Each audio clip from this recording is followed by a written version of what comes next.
Hi guys, Bhardwaj tutorial से मैं हूं अजय भारद्वाज। आज जनरल साइंस का भाग 5 डिस्कस किया जाएगा। जो जनरल साइंस का ये पार्ट है, ये डिपेंडेंट है भौतिक एवं रसायन के वैज्ञानिकों के ऊपर। उन्होंने क्या क्या बुक्स लिखी, क्या फॉर्मूलेज दिए, उनके ऊपर आज डिस्कस किया जाएगा। जनरल साइंस का भाग 5।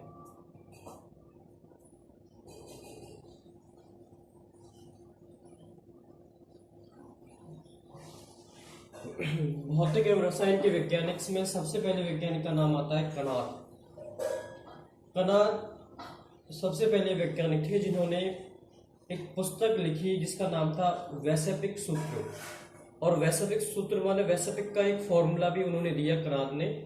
उन्होंने कौन सी पुस्तक लिखी? वैशेपिक पुस्तक लिखी, वैशेपिक सूत्र नामक पुस्तक लिखी, कनाद ने लिखी ये।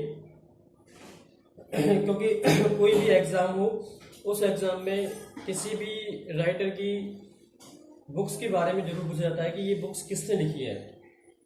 बी पार्ट, सर्वप्रथम परमाणु सिद्धांत प्रस्तुत किया कनाद ने। कनाद ने सबसे पहले क्या दिया? परमाणु सिद्धांत को दिया। और उन्होंने क्या बताया कि कोई भी पदार्थ का सूक्ष्म भाग जो विभाजित न हो उसे परमाणु कहा। परमाणु किसे कहा? कनाद ने। परमाणु किसे कहा? कि कोई भी एक छोटे से छोटा पार्टिकल है, उस पार्टिकल को और ज़्यादा पार्टिकल में डिवाइड नहीं किया जाए। ये किसने बताया? कनाद ने बताया। तो इसका मतलब हुआ कि कोई भी पदार्थ है, उसका जो सूक्ष्म भाग है जो विभाजित ना हो उसे परमाणु कहा। तो कनाद ने क्या क्या दिया?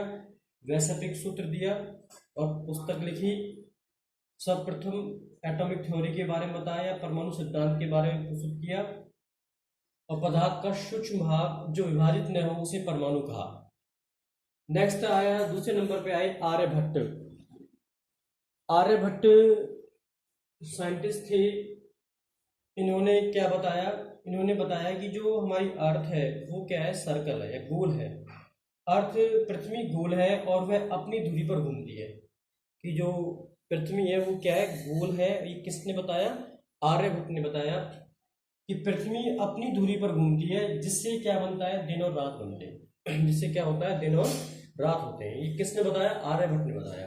कि आर्यभट्ट ने बताया कि जो पृथ्वी है वो गोल है और वो अपनी धुरी पर ही घूमती रहती है, और इस कारण क्या होता है?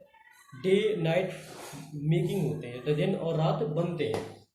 नेक्स्ट, आर्यभट्ट ने एक और सिंबल बताया जिसका नाम है पाई। इस सिंबल का बेसिकली यूज होता है मैथ में। पाई का जो मान बताया आर्यभट्ट ने 3.1416 बताया। 3.1416 कितने बताया? आर्यभट्ट ने पाई का मान बताया। पाई के बारे में इंडिकेट किया 3.1416। कई बार एग्जाम में पूछा जाता है कि पाई की जो डिस्कवरी किसने करी? आर्यभट्ट ने की, और इसकी वैल्यू क्या होती है? 3.14 होती है। और इंडिया का जो प्रथम उपग्रह है उसका नाम क्या रखा गया? आर्यभट्ट रखा गया। इन्हीं के नाम पे इंडिया का जो प्रथम उपग्रह है उसका नाम क्या इंडिकेट किया गया? आर्यभट्ट रखा गया। नेक्स्ट है, थर्ड साइंटिस्ट थे वराहमिहिर। वराहमिहिर थे। इनका जो जन्म है उज्जैन में हुआ, 499 ईस्वी में हुआ। कि जो वराहमिहिर थे, इनका जो जन्म है वो 499 ईस्वी में उज्जैन में हुआ। इन्होंने जो पुस्तक लिखी है सबसे इंपॉर्टेंट है इनकी दोनों पुस्तक। एक ही वृत्त संहिता और दूसरी थी पंच सिद्धांतिका। दो पुस्तक इन्होंने लिखी, एक थी वृत्त संहिता और पंच सिद्धांतिका। ये पुस्तक किसने लिखी? वराहमिहिर ने लिखी। ये किसके शासक के काल में थे? ये गुप्त शासक थे, विक्रमादित्य के दरबार में थे। जो वराहमिहिर साइंटिस्ट थे, ये बहुत पहले गुप्त शासक था जिसका नाम था विक्रमादित्य के दरबार में वराहमिहिर साइंटिस्ट हुए थे, जिन्होंने दो पुस्तक लिखी, वृत्त संहिता और पंच सिद्धांतिका। और इनका जन्म कहाँ हुआ था? उज्जैन में हुआ, 499 ईस्वी में। नेक्स्ट है, फोर्थ नंबर पे साइंटिस्ट थे ब्रह्मगुप्त साइंटिस्ट थे, जिनका जन्म कहाँ हुआ था? गुजरात के भीनमाल में इनका जन्म हुआ था 598 ईस्वी में। ब्रह्मगुप्त ब्रह्मगुप्त इनका जन्म गुजरात के भीनमाल में 598 ईस्वी में हुआ। इन्होंने क्या बताया, शून्य की कार्य करने के नियम बताए कि जो जीरो है वो जीरो कैसे काम करती है, कि कैसे कहीं पे इसका एडिशन होता है, कहीं पे मल्टीप्लिकेशन होता है, कहीं पे डिवाइडेशन होता है। तो जो हमारे पास ब्रह्मगुप्त थे, इन्होंने मेन पॉइंट है कि जीरो कैसे वर्क करती है, तो जी शून्य के कार्य करने के नियम बताए, शून्य के कार्य करने के नियमों को इंडिकेट किया किसने, ब्रह्मगुप्त ने। नेक्स्ट इन्होंने अनंत की विधि इन्होंने दी, इनफाइनाइट की विधि भी इन्होंने दी, अनंत की विधि के बारे में भी इन्होंने बताया ब्रह्मगुप्त ने। और इन्होंने दो ग्रंथ लिखे, एक था खंडखातक ग्रंथ और दूसरा क्या था, ब्रह्म स्फुट सिद्धांत का ग्रंथ, ब्रह्म स्फुट सिद्धांत व खंडखातक ग्रंथ इन्होंने लिखे। ब्रह्मगुप्त ने दो ग्रंथ लिखे थे, खंडखातक और ब्रह्म स्फुट सिद्धांत का ग्रंथ लिखा। इन्होंने सबसे मेन इंपोर्टेंट क्या बताया कि जो जीरो है वो कैसे काम करता है, उसके काम करने के नियमों को इंडिकेट किया, और अनंत की विधि भी इन्होंने दी। नेक्स्ट है नागा अर्जुन, फिफ्थ है नागा अर्जुन।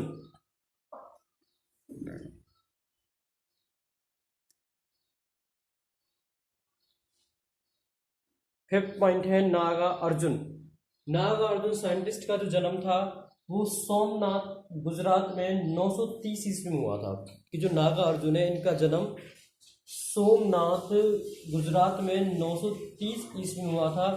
इन्होंने जो पुस्तक लिखी है उनके नाम क्या है, सुश्रुत संहिता,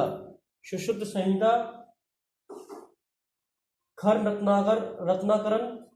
रत्नाकरण और आरोग्य मंजरी, इनकी पुस्तक है।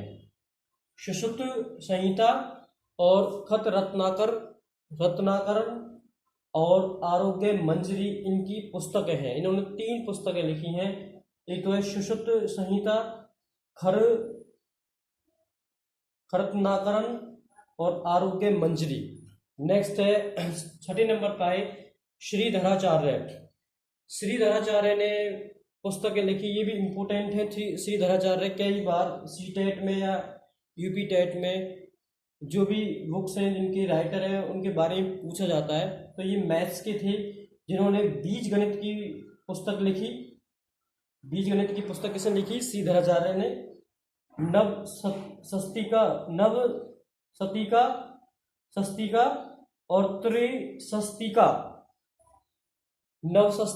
और त्रिशस्तिका की पुस्तकें किसने लिखी, श्रीधराचार्य ने लिखी। बीज गणित, नवशस्तिका और त्रिशस्तिका की पुस्तकें किसने लिखी, श्रीधराचार्य ने लिखी। 7 पे आते हैं चंद्रशेखर वेंकट रमन ने सबसे इंपोर्टेंट काम क्या किया, इन्होंने रमन इफेक्ट के बारे में आविष्कार किया। 1930 में जो चंद्रशेखर वेंकट रमन मोस्ट इंपोर्टेंट है, कई बार एग्जाम में भी इनमें से पूछ लिया जाता है कि जो रमन इफेक्ट है, जो रमन प्रभाव है, इसकी जो डिस्कवरी हो किसने की, चंद्रशेखर वेंकट रमन ने की। कई बार इसका सन पूछा जाता है कि किस सन में की, 1930 में। तो 1930 में रमन इफेक्ट की जो डिस्कवरी है किसने की, चंद्रशेखर वेंकट रमन ने की। और इस डिस्कवरी के लिए चंद्रशेखर वेंकट रमन को भौतिकी का नोबेल पुरस्कार मिला। ये भौतिकी के वैज्ञानिक थे। इनको 1930 में रमन प्रभाव के आविष्कार के लिए भौतिक का नोबेल पुरस्कार मिला, और 1954 में इन्हें भारत रत्न भी मिला। जो चंद्रशेखर वेंकट रमन थे इनको 1954 में भारत रत्न मिला, और 1930 में रमन प्रभाव की डिस्कवरी के लिए इनको क्या मिला, भौतिक का नोबेल पुरस्कार मिला। नेक्स्ट 1958 में लेनिन शांति पुरस्कार भी मिला। 1958 में इनको क्या मिला, लेनिन शांति पुरस्कार भी मिला। 1958 में क्या मिला इनको, लेनिन शांति पुरस्कार भी इनको मिला। अब इसके बाद 3 साइंटिस्ट और रह गए, वो मैं अभी कराता हूं। इनको क्लियर करने के बाद प्लीज पॉज दिस।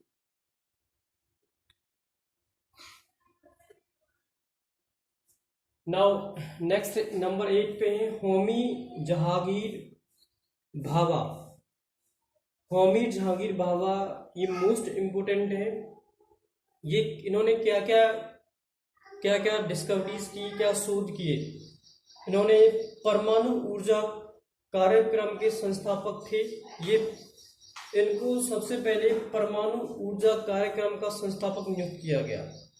नेक्स्ट, ये प्रथम अध्यक्ष थे किसके, परमाणु अनुसंधान केंद्र के, कि जो होमी जहांगीर बाबा थे, डॉक्टर होमी जहांगीर बाबा, ये परमाणु अनुसंधान केंद्र के प्रथम अध्यक्ष थे। कई बार क्वेश्चन 1 मार्क्स में आ जाता है कि जो परमाणु अनुसंधान केंद्र है उसके प्रथम अध्यक्ष कौन थे। उसके प्रथम अध्यक्ष थे होमी जहांगीर बाबा। इन्होंने किस पर शोध किया, रिसर्च किस पर किया, कि जो होमी जहांगीर बाबा थे इन्होंने रिसर्च किया cosmic rays and quantum theory पर। इन्होंने जो रिसर्च किया था वो कॉस्मिक रेज पर और क्वांटम सिद्धांत पर रिसर्च किया। नेक्स्ट 4th पॉइंट है इनका, प्रथम एटॉमिक रिएक्टर ट्रॉम्बे में इनकी देख रेख में शुरू हुआ।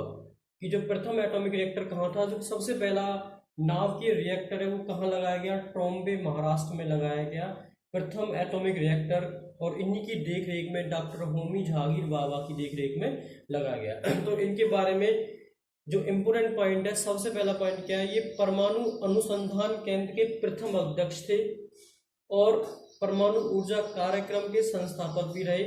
इन्होंने कॉस्मिक रेज और क्वांटम थ्योरी पर शोध किया। 9th है डॉक्टर सुब्रमण्यम चंद्रशेखर थे, जिन्होंने क्या क्या किया, तारों की संरचना, तारों की उत्पत्ति पे शोध किया। कि जो डॉक्टर सुब्रमण्यम चंद्रशेखर थे उन्होंने तारों की संरचना, तारों की उत्पत्ति पर शोध किया। दूसरा पॉइंट, चंद्रशेखर सिद्धांत तारों की समाप्ति हेतु भी है। कि जो डॉक्टर सुब्रमण्यम चंद्रशेखर है उन्होंने अपने नेम पे चंद्रशेखर सिद्धांत बताया, किसके लिए, तारों की समाप्ति हेतु। नेक्स्ट पॉइंट इनका, 1983 में डॉक्टर सुब्रमण्यम चंद्रशेखर को 1983 में भौतिकी का नोबेल पुरस्कार मिला। 1983 में इनको भी भौतिकी का नोबेल पुरस्कार मिला डॉक्टर सुब्रमण्यम चंद्रशेखर को। लास्ट है 10th है डॉक्टर मेघनाथ साहा। डॉक्टर मेघनाथ साहा ने सबसे पहले जो इनकी मोस्ट इंपोर्टेंट बुक्स है जो उन्होंने लिखी है उसका नाम क्या है, history of Hindu science. History of Hindu science किसने लिखी है, डॉक्टर मेघनाथ साहा ने। ये कई बार कोई भी एसएससी का एग्जाम हो या आरआरबी का, उसमें एक पुस्तक का नाम पूछा गया है, हिस्ट्री ऑफ हिंदू साइंस, किसने लिखी, डॉक्टर मेघनाथ साहा ने। नेक्स्ट है आयनीकरण का सिद्धांत भी इन्होंने दिया। आयनीकरण का सिद्धांत किसने दिया, डॉक्टर मेघनाथ साहा ने दिया। Next cosmic rays spectrum analysis का अध्ययन भी किसने किया, डॉक्टर मेघनाथ साहा ने किया। कॉस्मिक रेज का भी स्पेक्ट्रम एनालिसिस का अध्ययन किसने किया, डॉक्टर मेघनाथ साहा ने किया। आज ये जनरल साइंस का जो पार्ट 5 है उसकी जो भौतिक एवं रसायन की जो वैज्ञानिक थे, जो इम्पोर्टेंट, जो जिन्होंने वर्ल्ड में जो अपना नाम कमाया है, उन्हीं के ऊपर मैंने यहाँ डिस्कस किया है। और ये मोस्ट इम्पोर्टेंट पार्ट है भाग 5 साइंस का। इनमें से साइंटिस्ट का कोई भी या बुक्स के बारे में पूछ लिया जाता है एग्जाम में, या कोई उनकी थ्योरी, या कोई उन्होंने किसके बारे में एक्सप्लेन किया, किस पे रिसर्च किया, उसके बारे में 1 मार्क्स का क्वेश्चन कहीं से भी पुट अप हो सकता है। तो आप हर चीज को करके चले। साइंस के कम से कम में 40 भाग हैं, 40 हैं, जो इम्पोर्टेंट क्वेश्चन है, जो रिपीटेड एग्जामों में आते रहते हैं, उन्हीं को मैं आपको कराऊंगा। इनमें से एग्जाम में, साइंस में से आपका कोई भी क्वेश्चन छूटेगा नहीं, किसी भी एग्जाम की आप प्रिपरेशन कर रहे हो, क्योंकि बुक्स भी मैंने करा दी, कुछ डिस्कवरीज भी कराई हैं, पीछे भी मैंने चैप्टर 1 में कुछ चीज़ कराई थी। तो ऐसे रेगुलरली आपको सारी चीज़ें, एक एक वीडियो डेली आपको सामान्य विज्ञान का मिलता रहेगा। Please note down this point in the notebook, subscribe the channel, press the bell icon. Thank you for watching this video.